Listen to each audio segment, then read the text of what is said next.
She broke a rule that could have cost her job. No speech, no drama, just a decision. One child needed food on time, and one waitress chose to act. Jessica Ramirez had worked at Harbor Table in downtown Los Angeles for 5 years. It wasn't a fancy place, but it had a reputation. Clean, fast, strict. The kind of restaurant where corporate policy mattered more than personal stories. The rules were clear from day one. No outside food. No unpaid meals. No exceptions without manager approval. Jessica understood why. The margins were tight.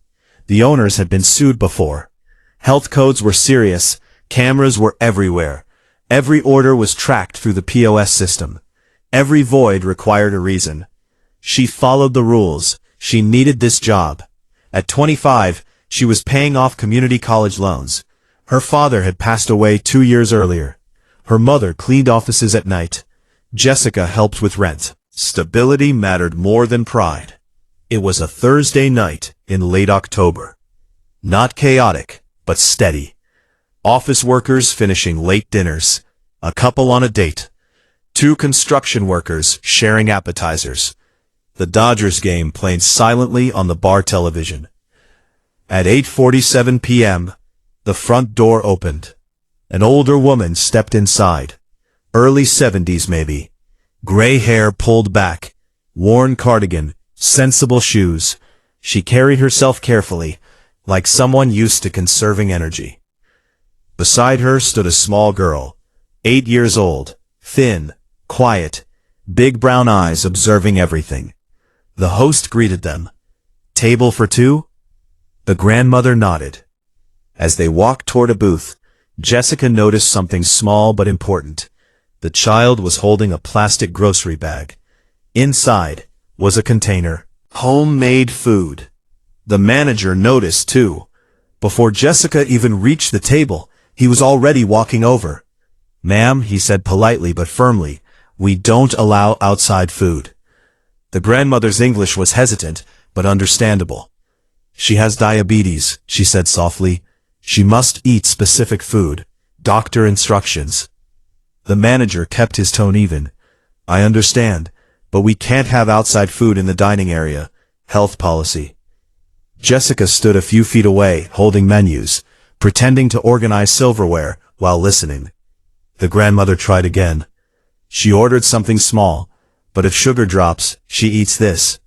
The manager shook his head. "If she needs something specific, we can try to accommodate from our menu." The little girl didn't speak. She just watched the adults. Jessica recognized that look. Children who are used to adults negotiating over their needs. The grandmother slowly put the plastic bag under the table.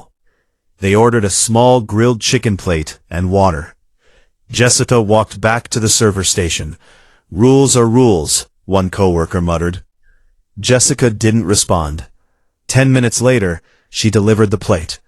The child ate slowly, carefully, like someone used to measuring bites. Halfway through the meal, Jessica noticed the girl's hands trembling slightly. The grandmother saw it too. She reached under the table for the plastic bag. The manager, from across the room, noticed the movement. He walked over again. "Ma'am, I'm sorry. I already explained." The grandmother's voice tightened. "Her sugar. It drops fast." The manager looked uncomfortable but unmoved. "If there's a medical emergency, we call 911. But outside food isn't allowed." Jessica felt something shift inside her. This wasn't someone trying to avoid buying a meal. This wasn't about saving money. The chicken plate was barely touched. The child wasn't picky. She was careful. Jessica stepped forward. "I'll handle it," she told the manager quietly. He looked at her. "Handle what?" "I'll ring something in." He hesitated, then nodded once and walked away. He had other tables to deal with. Jessica crouched slightly beside the booth. "Hi," she said, gently to the girl. "What's your name?" "Marisol," the child answered. "When do you need to eat your special food?" Jessica asked. The grandmother answered, "Every 2 hours, sometimes sooner." Jessica glanced at the clock. 9:12 p.m. How long since last time? Almost 2 hours. Jessica stood up. She walked straight to the POS system. There was an option called Employee Meal. It allowed staff to order discounted food during breaks. It was logged, but it didn't require manager approval if under a certain amount. She rang in a plain side of rice and steamed vegetables. Simple, neutral, safe. When the plate came out, she placed it in front of Marisol. "This one's on me," Jessica said calmly. "It's okay." The grandmother immediately shook her head. No, we pay." Jessica lowered her voice. "It's already taken care of." That wasn't entirely true. It would come out of payroll adjustments later, but that was fine. Marisol ate quickly now, not rushed, just focused. Within minutes, the trembling stopped. Color returned to her face. A long breath she had probably been holding for 10 minutes. No one clapped. No one filmed. The Dodgers game continued on the screen. The rest of the meal passed quietly. When they asked for the check, Jessica brought it. The grandmother paid for the original chicken plate and left a modest tip. Before leaving, she touched Jessica's wrist. "Thank you," she said simply. Jessica nodded. "Drive safe." That was it. No dramatic speech, no emotional breakdown, just a small correction in the direction of a night. The shift ended at 10:30 p.m. At 10:41 p.m., the manager called Jessica into the office. He closed the door. "I saw the ticket," he said. Jessica didn't pretend confusion. "Yes. You know the rule." "Yes. Why didn't you call me over?" She answered honestly. "Because you already made your position clear." He leaned back in his chair. "This isn't about compassion," he said. "It's about liability." "She has a documented condition," Jessica replied calmly. "If her blood sugar dropped in our dining room and we refused food, that's liability too." He stared at her. "You a lawyer now?" "No," she said, "just paying attention." There was a long pause. Finally, he said, "I'll write it up as staff meal oversight. Don't make a habit of it." Understood. She walked out with her job intact. The next morning, something unexpected happened. At 11:03 a.m., before lunch rush, two people entered the restaurant wearing business casual clothing and carrying folders. They asked to speak to management.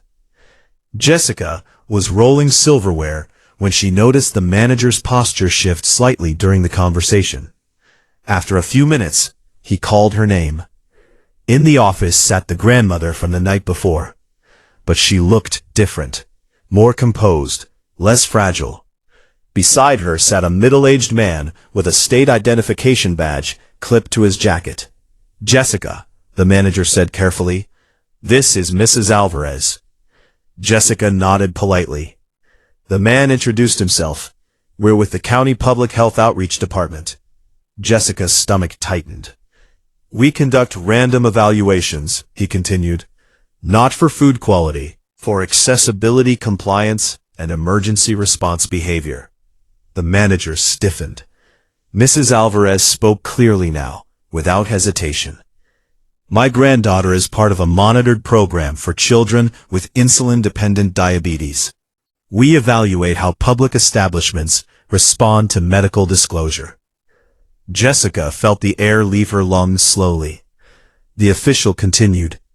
"Most restaurants either refuse accommodation or overreact by escalating immediately to emergency services." He flipped open a folder. "You identified the risk without panic. You provided a safe alternative within your system." The manager interjected quickly. "We always strive for guest safety." The official nodded. "Your employee did." Silence. Then the official added, "There's no penalty. In fact, your restaurant will receive a positive notation for discretionary judgment under staff authority." The manager looked at Jessica, this time differently. After they left, he closed the office door again. "You could have told me," he said. "I didn't know," Jessica replied. He exhaled. "You were right about liability." She didn't say anything. He leaned forward. Corporate loves compliance scores. You probably just improved ours. Jessica allowed herself the smallest smile. A week later, a small notice appeared near the entrance. Medical dietary needs will be accommodated when possible. Please inform your server. No announcement, no press release. Just a sentence. Life continued. But something else changed, too. 3 months later, during a staff meeting, the regional supervisor mentioned Harbor Table as an example of adaptive policy awareness. Jessica was promoted to shift lead, not because she was heroic, because she was steady. One evening, near closing time, a new server asked her quietly, "What if someone breaks a rule for a good reason?" Jessica answered without drama, "Then you make sure it's actually a good reason, and you stand by it." No applause, no swelling music, just work. A year later, Marisol and her grandmother returned. No plastic bag this time. They ordered normally. When Jessica brought the food, Marisol smiled. "I'm managing it better now," the girl said proudly. Jessica nodded. "You're doing great." Mrs. Alvarez added, "You didn't just feed her that night. You respected her." Jessica shook her head lightly. "I just adjusted a line item." Mrs. Alvarez smiled knowingly. Sometimes that's enough. When they left, there was no envelope, no gift, just eye contact. Real, quiet, human. That night, Jessica locked the front door at closing. She looked at the small printed policy sign by the entrance. It wasn't dramatic. It didn't mention her name, but she knew exactly why it was there. Rules protect systems. People protect people. And sometimes, the difference between a violation and a solution is one decision made without fear. She didn't break the rule because she was brave. She broke it because it needed adjusting. And she was paying attention.